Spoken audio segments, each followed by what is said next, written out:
Olá, estamos começando mais um Resenha Corporativa, o podcast do seu negócio. E hoje estamos aqui para entrevistar, para conversar, na realidade, com o Dr. Gilmar Vieira, advogado criminalista. Mas antes disso, não deixe de se inscrever no nosso canal. E tudo bem, Gilmar? Boa tarde. Seja bem-vindo. Gostaria que você explicasse um pouquinho. Acho que antes de tudo, entender como começou, né? Como foi o seu interesse em começar como advogado, em escolher essa profissão como advogado, né? E especificamente como criminalista. Perfeito. Boa tarde, né, Sara? Obrigado aí pelo convite. É um prazer estar aqui com os senhores participando do resenha. Bom, inicialmente, né, a questão de eu me tornar advogado, em um episódio meio que triste, né, meus tios faleceram e deixou 2 filhos de menores. E eu, né, entrei com pedido de guarda e no momento, né, de uma audiência com o juiz, aí na vara da família sucessória, ele acabava todo momento me confundindo com advogado. E aí, quando terminou a audiência, ele falou assim para mim, assim, se o senhor não é advogado, procura ser porque o senhor tem um perfil de advogado. Então foi quando eu me, né, reiterei, nasceu aquele desejo de cursar, né, uma faculdade e escolhi o curso de Direito, né? Então, assim, foi bem legal. Me identifiquei bastante. E o direito criminal começou também durante a faculdade ou foi uma escolha posterior a isso? Então, na verdade, o direito criminal veio que meio por um acaso dentro da faculdade, né? Porque foi dada a oportunidade da turma fazer um júri simulado, na qual eu configurei, né, como integrante do Ministério Público, né? Então, assim, no júri simulado, né, dentro desse júri que júri simulado dentro da faculdade, que era algo comum acontecer todos os anos, nunca tinha se tido a imagem da promotoria ganhando, né, nos casos aí do júri simulado. Então aí eu atuei como promotor e assim foi bem legal, né? A promotoria saiu, venceu, né, nessa questão. E aí começou a nascer esse desejo, essa paixão pelo direito criminal. E hoje, assim, com bastante dedicação mesmo, eu venho me dedicando nessa questão do direito criminal. E no âmbito das execuções criminais, né, que é o nosso tema de hoje, o doutor mesmo comentou, né, que se especializou nessa parte de direito nas execuções. O que a gente tem, efetivamente, de novo, nas execuções criminais, tendo em vista que a gente fala de um processo onde já existe uma sentença transitada em julgado, então, habitualmente, o preso e mesmo o familiar, ele tem aquele entendimento que transitou em julgado, existe uma sentença definitiva, não há mais o que se fazer, né? E, do meio jurídico, processualmente, existem outras opções, né? Acho que aí a importância de se tratar o tema com um especialista na execução criminal. O que pode ser feito? Quais são os meios, os caminhos que se tem para beneficiar o preso, a essa altura já o reeducando, no âmbito da execução criminal? Sara, eu acho que um dos pontos que é importante elucidar é a questão de que, muitas vezes, tanto o sentenciado como o familiar não tem a informação de quando se encerra aquele processo inicial de debate, instrução, em que é discutido a questão do mérito do que foi feito e que não foi feito diante da denúncia do Ministério Público. Quando encerra essa primeira fase, esse sentenciado, né, esse condenado passa a ser vigiado por um outro juiz da vara da execução, onde se inicia esse processo da vara da execução. Então, dentro dessa vara da execução, o advogado, né, um advogado atuando, ele vai buscar medidas que possam beneficiar, né, esse condenado para poder diminuir a pena, né? A gente tem aí a questão da remissão, né, por estudo, por trabalho, né? Então, assim, são medidas que são adotadas para beneficiar alguém que já tem uma condenação.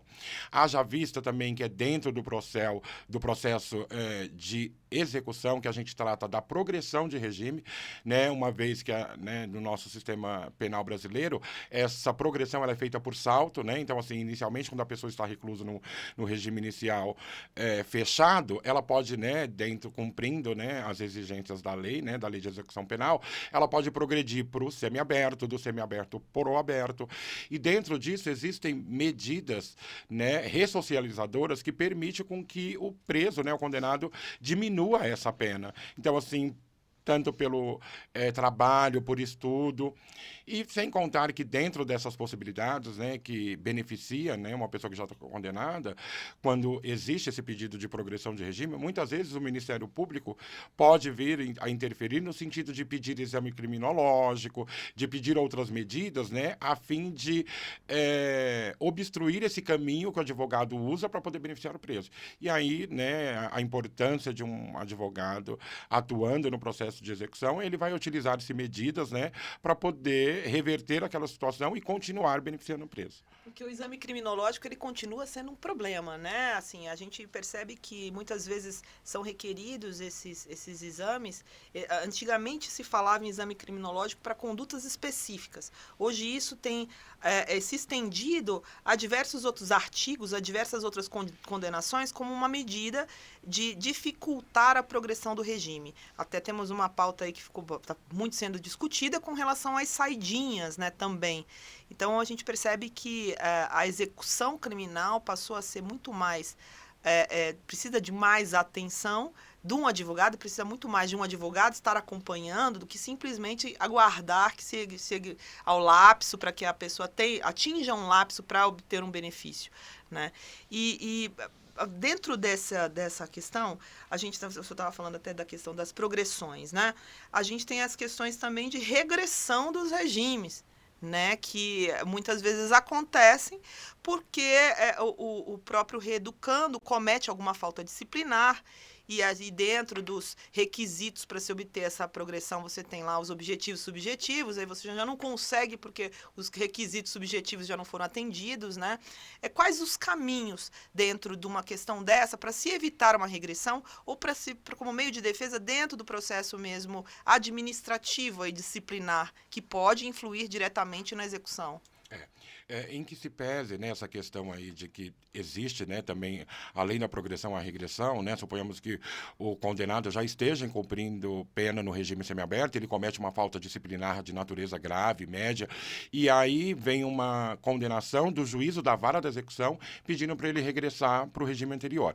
Então, é importante esclarecer que nessa fase também se existe a questão do contraditório e ampla defesa. E aí onde o advogado vai atuar juntamente, né, com o setor da penitenciária, né, exercendo toda a defesa para poder verificar se aquela falta foi realmente constituída. E aí, nesse sentido, muitas vezes você consegue reverter, porque você também, né, mesmo que seja numa fase administrativa, você tem um contraditório e ampla defesa. E aí onde você muitas vezes consegue reverter isso em favor do condenado, porque assim, ali se tem a palavra do agente e a palavra do seu cliente. Então você precisa buscar meios, né, provas, para poder tentar reverter.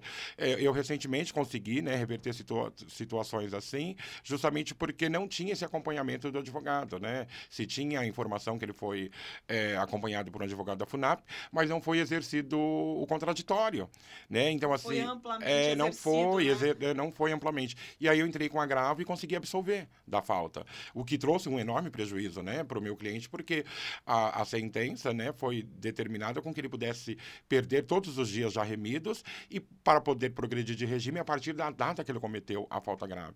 Então, em sede de apelação, eu já tinha beneficiado ele para o regime semiaberto. Então, isso traz um prejuízo. Então, se você não tem um advogado atuando nessa questão da vara da execução, né, a pessoa que está já condenada com uma condenação, torna muito pior a pena dela. Ou seja, o acompanhamento da execução até a efetivo cumprimento integral da pena, né? Exatamente. Porque nessas situações, e eu vejo isso, vi muito isso acontecer, da questão do processo disciplinar, né? Que até o familiar, quando procura um advogado nesse sentido, ele procura para quê? Para fazer um pedido de benefício de progressão. Aí você vai retirar um boletim informativo e a pessoa não tem direito à progressão por conta dessas faltas disciplinares que não foram observadas, não foram acompanhadas. E aí eu te pergunto, existe também um prazo para que se possa recorrer disso, porque a gente sabe que, via de regra, esses processos disciplinares, administrativos, eles não são acompanhados por advogados, certo? É o advogado realmente da FUNAP que faz aquele, não que não sejam bons, mas eles vão fazer ali o básico, o acompanhamento simplesmente para o ato de ser formalizado, né? E existe um meio, depois que isso já foi iniciado, vamos dizer, já houve a apuração desse procedimento disciplinar.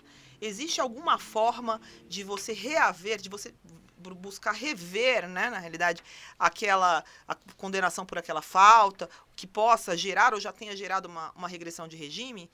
Existe um prazo? Como que funcionaria no âmbito do processo administrativo tentar rever uma situação que, em tese, já estaria consolidada? Em se tratando, né, de decisões denegatórias dentro do processo da vara de execução, você tem um prazo, né, para recorrer daquilo. O recurso cabível seria um agravo em execução. O prazo, quando se existe, né, uma ação denegatória dentro dessa vara de execução, são de 5 dias. Quando você já pega um caso, né, que você, olha, eu fui constituído agora, você vai analisar a vida, né, do sentenciado lá dentro do processo de vara de execução, em tese, se já passou aquele lapso, né, de tempo para você entrar com recurso, não há o que se fazer. Aí você orienta o seu preso, olha, você precisa cumprir agora com esse lapso para eu pedir, né, um novo pedido de progressão de regime, caso você não tenha, né, o cometimento de nenhuma outra falta. Então, por isso que é importante a atuação do advogado, justamente para poder Evitar, observar, né? Esses prazos, né? Uhum. Então, para ter efetividade. Retornando lá à questão de progressão do regime, que muitas vezes o Ministério Público intervém pedindo essa questão aí do exame criminológico. Recentemente, eu consegui reverter alguns casos. Isso ocorre muito quando você vai progredir do semiaberto para o aberto, que é para colocar novamente o preso em sociedade. Então, há necessidade de ser avaliado através do exame criminológico, que é feito através de uma junta de psicólogos, né, de assistentes sociais. Então, isso, em tese, dentro de uma grande demanda que existe dentro, né, do nosso judiciário criminal, leva, assim, em média 6 meses. E aí, esse tempo não coaduna com o lapso dele retornar à liberdade, com né? o lapso dele. E aí a gente vai verificar, o preso já foi beneficiado com saída temporária, já já trabalhou muitas vezes lá dentro do sistema, estudou. Então, como você exigiu um exame criminológico, se o próprio preso venha adotando medidas para se ressocializar. Então, se ele saiu, né, como benefício da saída temporária, regressou à unidade, né, sem trazer nenhum tipo de prejuízo, cumprindo com a determinação judicial, se ele trabalhou, se ele estudou, em tese ele já está apto a conviver na sociedade. Então, aí você alega tudo isso para o juiz e pede a desnecessidade desse exame criminológico.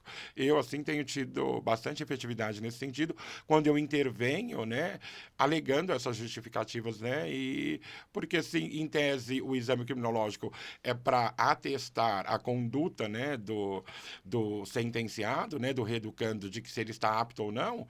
Então, tudo aquilo que ele vem fazendo já é uma própria, né, maneira de dizer, olha, eu estou apto, eu estou trabalhando aqui internamente, eu estou estudando, saí de saída temporária, cumpri com quanto foi determinado. Não existe nenhum outro impedimento. Outro impedimento, haja vista que os dois requisitos para poder de progredir de regime o objetivo e o subjetivo. O objetivo está atrelado à questão do tempo, né? Do lapso temporal de cumprimento da pena.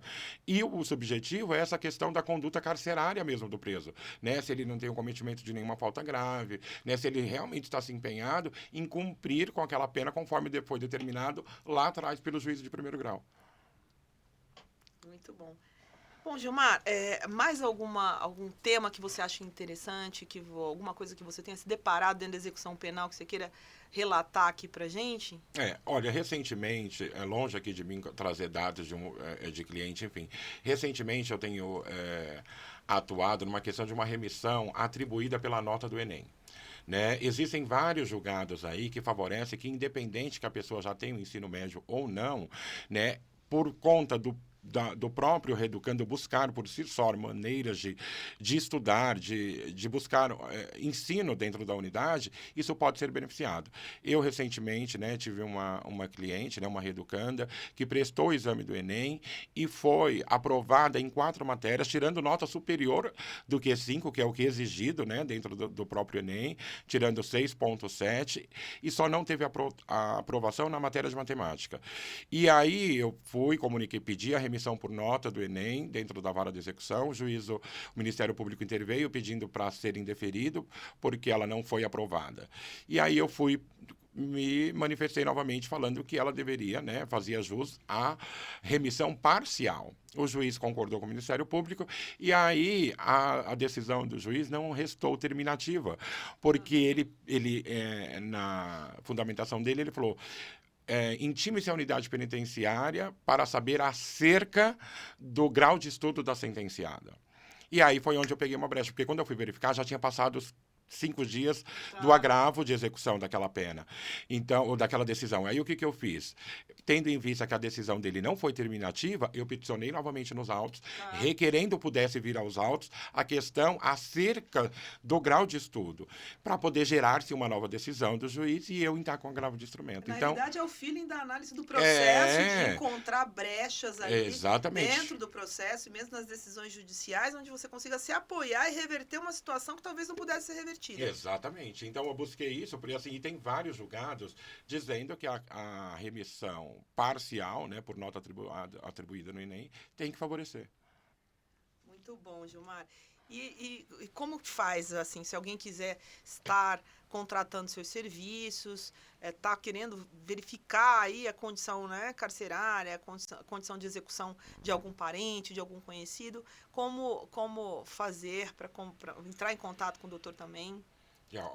Doutora, com relação a isso, o nosso escritório, né, está abrindo, né, uma promoção para poder fazer essa atuação, uma campanha, como assim, de uma maneira bem facilitada, né, para quem justamente não tem esse conhecimento de que é necessário ter esse acompanhamento, a importância de ter esse acompanhamento de um advogado na vara da execução, e assim com preços extremamente acessíveis, né, para poder cuidar, porque assim, a atuação do advogado na vara da execução está único e exclusivamente para beneficiar o condenado, né? Haja vista que a lei permite essa questão de progressão de regime, dele remir a pena, né? Caso ele cometa alguma falta grave, o advogado também exercer o contraditório e ampla defesa. Então, o escritório está abrindo, né, essa campanha. Mutirão de atendimento. Exatamente, né, para poder... Eu vou pedir para a produção, inclusive, passar no GC aí os contatos. E, Gilmar, olha, muito feliz de ter aqui, sou sua fã, assim, você é uma pessoa incrível, tanto como pessoa como advogado, pude acompanhar muito do seu trabalho e é sempre um prazer. Espero ter você aqui de novo no Resenha Corporativa, trazendo outras pautas aí também sobre o direito criminal, não apenas sobre execução, mas sobre como, com esse olhar, né, mais técnico e também voltado um pouco para humanizar, para poder passar para as pessoas de uma forma mais clara, né, o que é aí o entendimento que pode ser feito, né, com relação à legislação penal aí.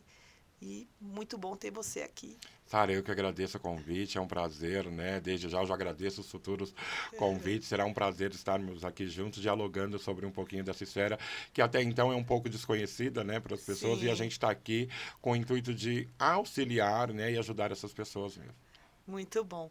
Bom, ficamos por aqui com mais um Resenha Corporativa, o podcast do seu negócio. Você é empresário, profissional liberal, é aqui que a gente conversa um pouquinho sobre todas essas temáticas aqui. Sigam o nosso canal e ficamos por aqui hoje. Obrigada a todos.